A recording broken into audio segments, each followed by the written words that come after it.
En la hora de la verdad y con el patrocinio del Banco Popular, siempre se puede, somos Grupo Aval, llega el editorial de Fernando Londoño.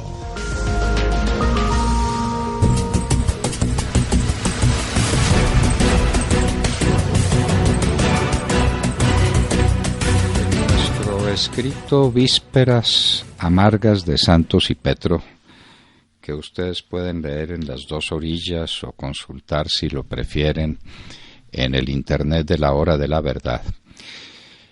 Mostramos cuál es la realidad de este par de personajes en vísperas de las elecciones. Santos no tiene sino una obsesión: conseguir un presidente, cualquiera que él sea, por no importa cuál método que se utilice, que le garantice impunidad. Santos sabe que le va a llegar la hora, y en esa hora se van a averiguar cosas que quisiera que no se averiguaran jamás. Por ejemplo, ¿qué pasó con la bonanza petrolera que le dejó al país cerca de 30.000 millones de dólares que se esfumaron? Se perdieron. Si alguien sabe de su paradero, nos gustaría que nos lo informara. O que nos contara qué pasó con el endeudamiento del país, que subió de 22 a 45% del Producto Interno Bruto. Si alguien sabe del paradero de esa cifra gigantesca que equivale al endeudamiento que asumieron todos los presidentes de Colombia, desde Simón Bolívar hasta Álvaro Uribe Vélez, que nos cuente también del paradero de ese dinero. Y que nos cuenten de lo que pasó con la plática de Reficar, 12 billones de pesos, y mencionamos ese no porque sea el único de los grandes desastres morales del país, sino porque es el más reciente, el que está en la retina de la opinión pública, por cuanto el testigo de los testigos está en Corea rindiendo declaración sobre todo lo que pasó para que se robaran 12 billones de pesos sin que nadie desde la Junta Directiva de Ecopetrol lo hubiera notado. Yo soy el propietario de una obra.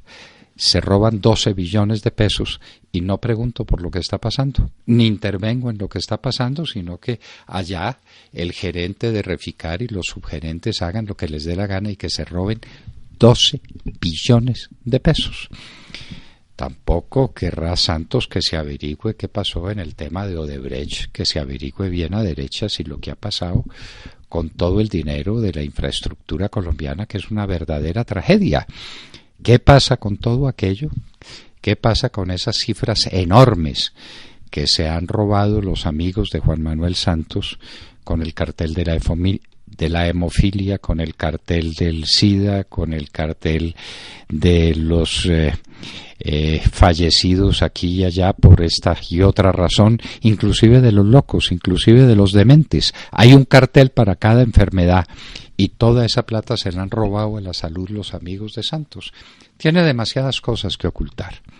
Y por eso no le interesa sino un presidente que se comprometa a guardar en reserva todas estas cosas y no a molestarlo, y a no molestarlo en su retiro dorado en Londres. Él ha prometido que no va a intervenir en la política colombiana, pues es como las intervenciones de Ernesto Samper en la política colombiana, un personaje que no le produce sino asco a los colombianos. Dígame qué promesa es la que va a hacer Juan Manuel Santos. No, él se quedará en su palacete en Londres, viendo aquí cómo aquí tratamos de luchar con el pesado fardo que significa la herencia que él le va a dejar al país. Y Petro está también en unas vísperas muy amargas porque se sabe derrotado después de hacer lo que ha hecho, de gastar un dineral por el que nadie pregunta. Nadie pregunta. Petro es la pobre viejecita, el hijo del pueblo que hace unos desbordes de dinero y de movilizaciones a unos costos sencillamente frenéticos y nadie le pregunta de dónde sale tanto dinero. Pues a pesar de todo ese dinero que tiene Petro y de toda esa publicidad gigantesca hecha por la televisión, por todos los medios, a pesar de esas movilizaciones costosísimas de una manifestación ambulante que tiene preparada desde hace rato con unos costos inverosímiles, a pesar de todo eso sabe que va a perder, sabe que está perdido. Entonces Santos se prepara. ¿Cómo se prepara Santos? Con grandes escándalos.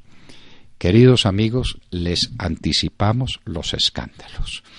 Estamos muy bien informados y sabemos que hoy día lunes el inefable general Mejía, comandante de las fuerzas militares, el más servil de los militares que ha tenido Colombia en toda su historia, va a reunirse o pretende reunirse con 19 generales de la República que están listos para un escándalo y para recomendarles a esas víctimas de ese escándalo atroz, a propósito de falsos positivos que se están inventando los poderes judiciales enemigos del Ejército de Colombia, para recomendarles, decimos, que se presenten ante la JEP.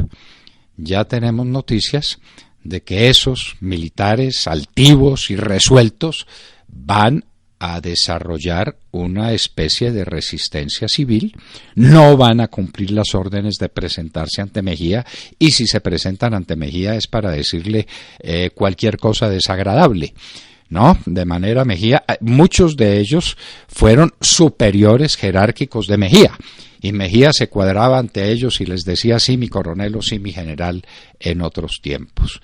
Vamos a ver qué ocurre, pero está prevista una desobediencia civil con este escándalo que Santos va a desatar contra 19 generales de la República, acusándolos a todos de falsos positivos.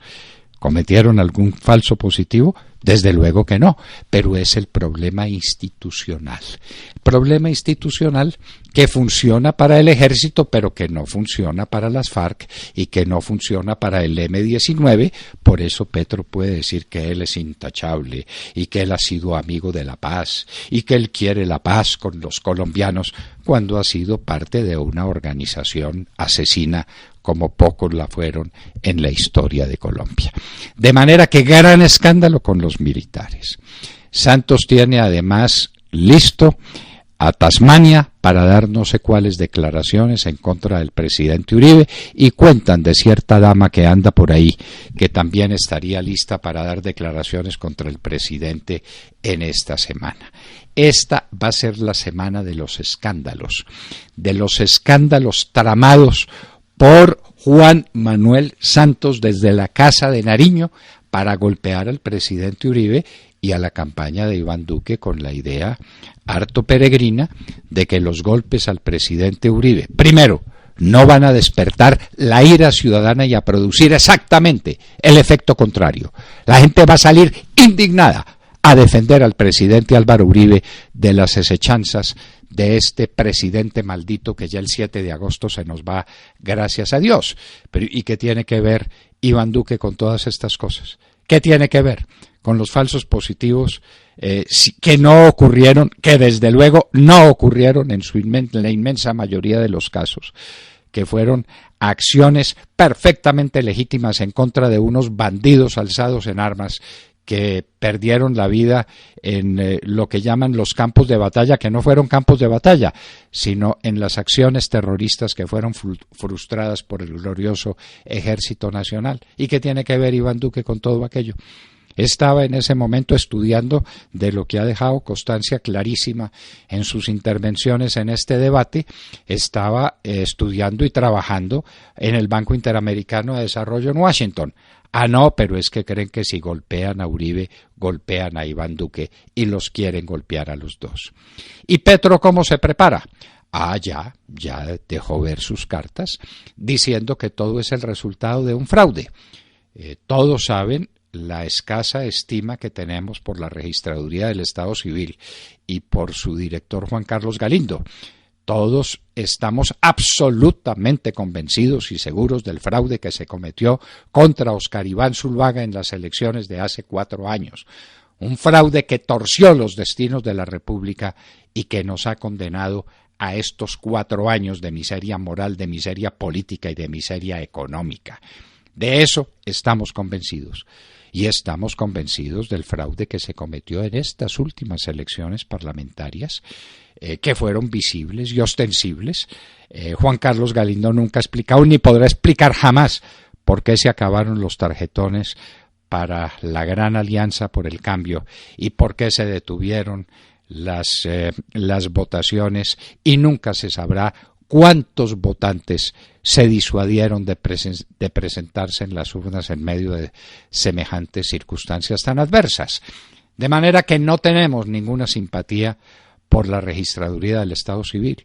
Lo que no hemos hecho es invitar a la revuelta previendo una derrota en las elecciones. Petro se sabe derrotado. Sabe que el pueblo no está con él, porque el pueblo sabe que él es candidato de Santos y que él es candidato del comunismo internacional y de Chávez. Maduro es exactamente el modelo de lo que Colombia no quiere. Con el socialismo se empieza, nunca nadie sabe cómo se termina el socialismo. Lo de Chávez ayer, lo de Maduro, es la misma cosa, es la demostración de que el socialismo acude a cualquier cosa, a la que tenga que acudir para mantenerse en el poder. Ayer, con las urnas vacías, con las calles desiertas, aparece una votación del 48% de los venezolanos, porque la señora Tibisay Lucena da la cifra que le da la gana. Habíamos dicho que eran 10 millones de votos, nos equivocamos. Fueron 8 millones de votos largos los que se pusieron en unas urnas vacías, a las que no concurrió nadie.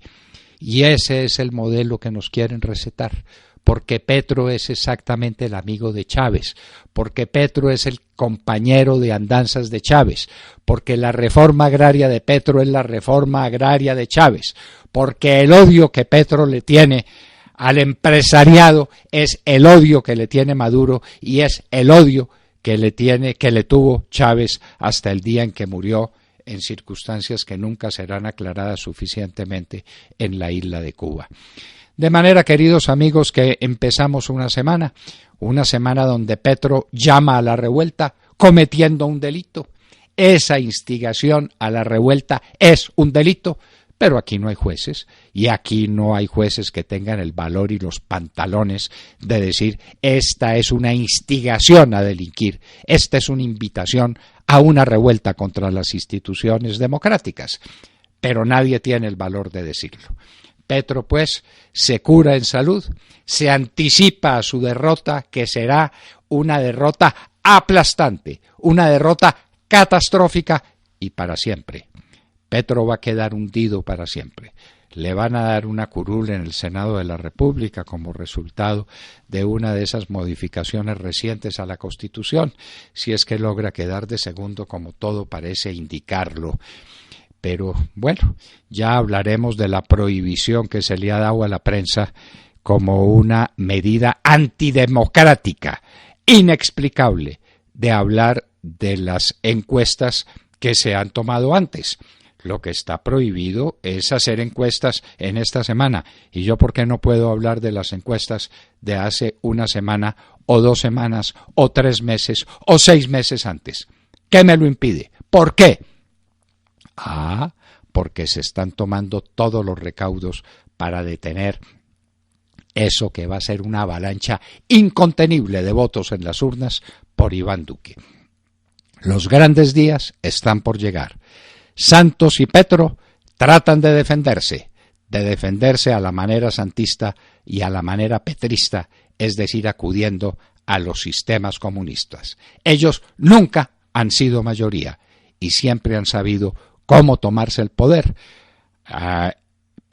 con las armas en las manos y con las revueltas populares que han instigado para conseguirlo. En eso son maestros los comunistas, en eso es maestro Gustavo Petro. Mucho ojo y valor, colombianos. Coraje es lo que no nos puede faltar en estas circunstancias.